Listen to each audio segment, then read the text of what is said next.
Dans l'épisode précédent, vous avez pu voir des aventures remplies de caca de pigeons, de bonne bouffe et de chansons très chiantes. Nous sommes maintenant en route vers le parquet Sarama, l'étape pour moi la plus attendue du road trip.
C'est là qu'on s'est rendu compte qu'en faisant des conneries avec de la bonne musique, n'importe quelle marche va beaucoup plus vite.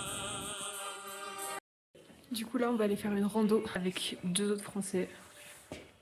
Ça va être un peu difficile mais ça va être cool. Et voilà, je tourne un peu sur moi-même comme une youtubeuse de merde pour vous montrer la gueule du salon qui est très mignon. Il fait chaud dedans.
C'était la randonnée la plus difficile que j'ai faite de toute ma vie, challengeante physiquement et donc mentalement. Mais à la fin, la récompense, les termes, avec en fond mon préféré, le Nevado Sarama.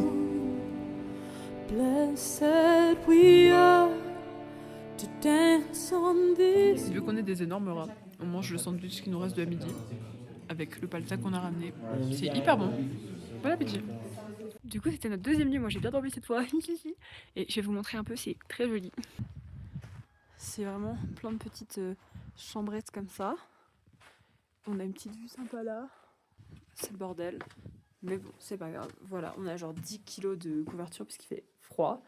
Une petite salle de bain avec de l'eau chaude, messieurs, mesdames. En fait, il y a tellement rien à bouffer dans ce bled. Et les sandwichs de l'hôtel sont trop chers. Du coup, on a acheté du pain et des œufs. Et du coup, on les a fait cuire par nos voisins. Et maintenant, on a fait des sandwichs, mais sur le sol parce qu'on n'a pas de table. Pas sur le sol, sur la coca. Oui, sur le sachet de coca. Et pour faire office d'assiette. Sauf que, bah, voilà quoi. Il y a carrément des trucs marqués en français. Que des Français partout. Genre, notre hôtel, ce matin, on a dit bonjour au petit-déj parce qu'il y avait que des Français.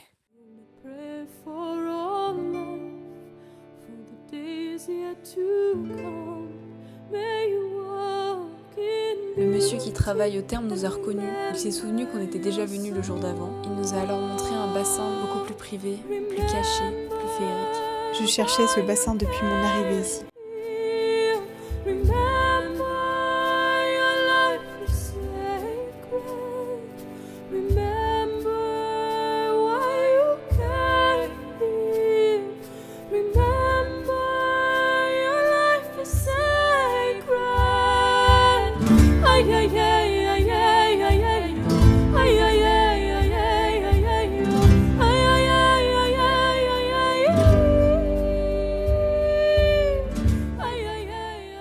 Aujourd'hui c'est chill, on a fait une belle lessive et évidemment c'est le moment que les nuages décident de prendre pour arriver. J'espère que ça va sécher et là on va lire tranquillement sur le seul banc de la ville, genre what the fuck. Et je suis dans un outfit des plus magnifiques. Personne n'a le droit de me juger, d'accord? Personne.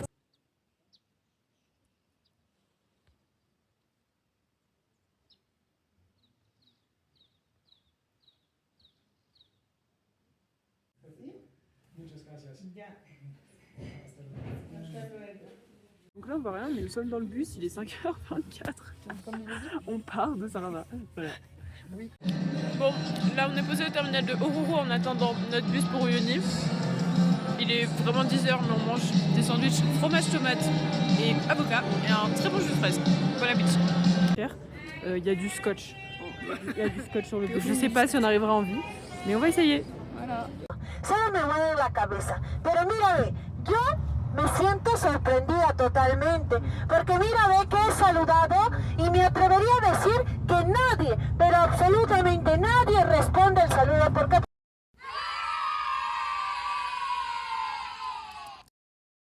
Bon, ça fait 5 jours qu'on mange un peu pas des trucs très bons. Donc là on se fait petit burger et petit bière.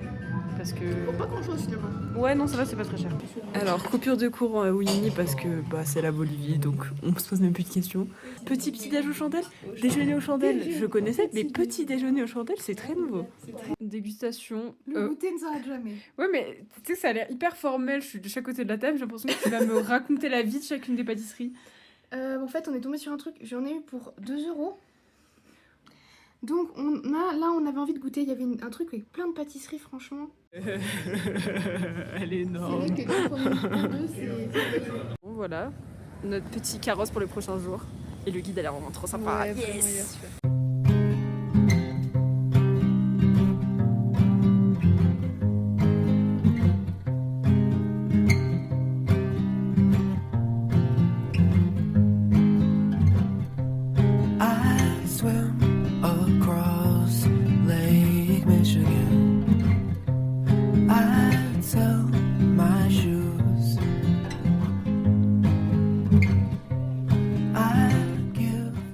Bienvenue dans notre nid douillet pour la nuit, un petit hôtel de sel.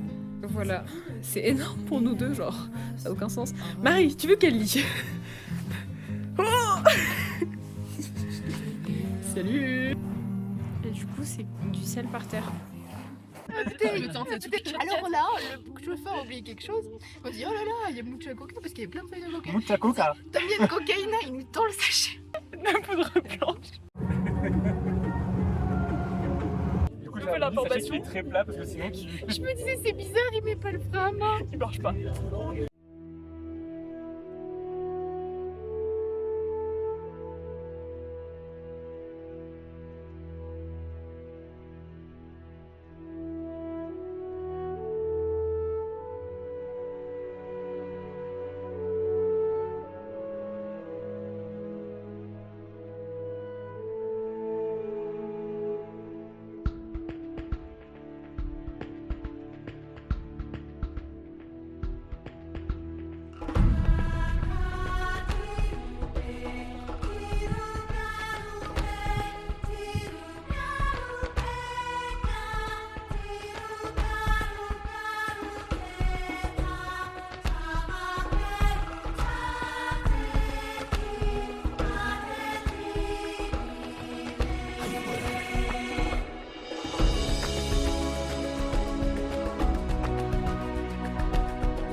On a tellement ri ce soir-là, Ah là là. euphorisés par la vue et le vin. On peut presque dire qu'on a retourné le Salar.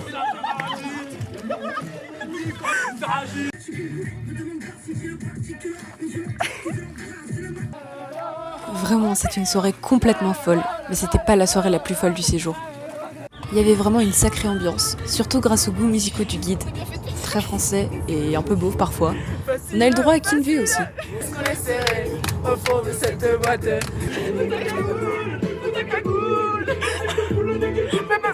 M'avais pas dit que c'était une magicienne.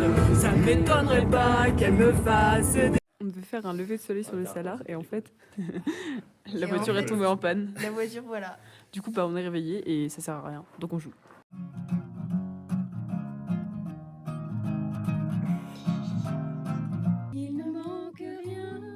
Bref, le vrai groupe de troubadours.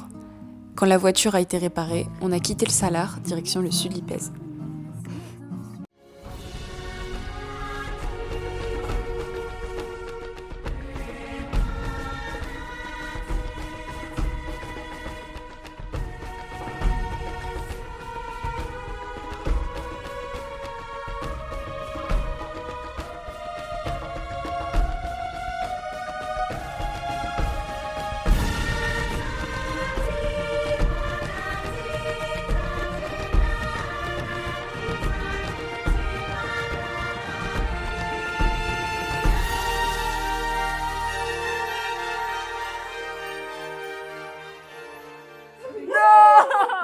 Il manque celle-là, c'est pour ça. Bon, ce soir, on est dans une chambre pour tout le monde et donc chacun choisit en fonction de sa parure. Donc moi, c'est cette parure parce que je cite, ça fait minimis. Deux fils, Voilà. Essayez, mais pas les mêmes mains, c'est important. C'est pas pour flex, mais j'ai mon petit piqué macho VG et évidemment, quand Milton a ramené, j'ai tout de suite reconnu que c'était du piqué macho. On est bolivienne. Oh, bon appétit. Ah, j'ai mis ma. Voilà, bien ouais, chien, VG. Ouais. Je peux pas filmer Marie, mais Marie est en slip. Je vais pas te mettre sur internet comme ça. Bougez pas, plaque.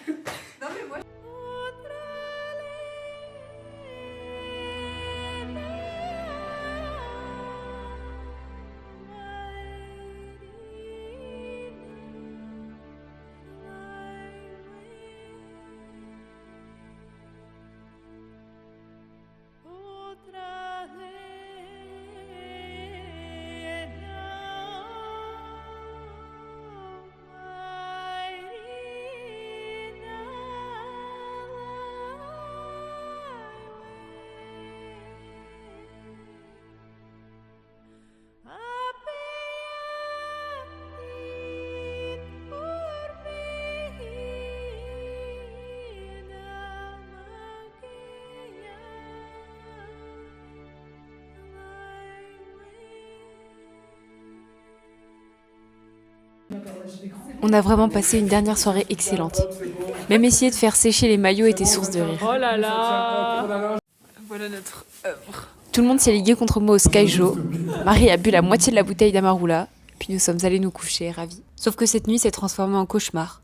Une intoxication alimentaire nous foudroie littéralement tous à peu près au même moment, à 3h du matin. Les heures nous ont paru interminables. Et la journée d'après, très douloureuse. Je ne recommande pas l'intox à 5000 mètres d'altitude. Donc là, on est au Machu Picchu. Apparemment, c'est genre un petit Machu Picchu. Et ça me fait penser quand même là, en plus rien que de voir l'église comme ça, petite église de village, enfin de village, je sais pas comment dire, des ruines, c'est des ruines coloniales, et ça me fait penser quand même franchement à Oradour-sur-Glane quoi. Voilà, on revient à sa région quoi. Match Needed Update. Nous nous retrouvons à Tupiza parce que Gary il y a eu un petit problème. On s'est tous réveillés à 3h du matin, vomi, caca, intoxication alimentaire. C'était vraiment une nuit incroyable, qu'on peut qualifier de géniale. La seule personne qui n'a rien eu, c'est Marie, évidemment, comme la reine qu'elle est. Et du coup, là maintenant, on s'est pris une journée d'hôtel ici parce que je me sentais pas de repartir aujourd'hui en bus alors que je suis au bout de ma vie. Donc, girl dinner, tuerie. Tout le monde a eu à manger sauf Arnaud. Bon. Après avoir pris un dernier repas avec les copains à Tupiza dans un resto zinzin, nos estomacs ont pas kiffé, il est temps de rentrer à Santa Cruz. Un long périple nous attend, Tarija, puis Santa Cruz. Malgré cette mésaventure de fin de road trip, on aurait adoré tout ce qu'on a vécu. J'ai l'impression d'avoir vécu tellement de choses en 2 semaines, d'avoir vu tant de trucs différents. C'est possible de se sentir changé en 2 semaines ?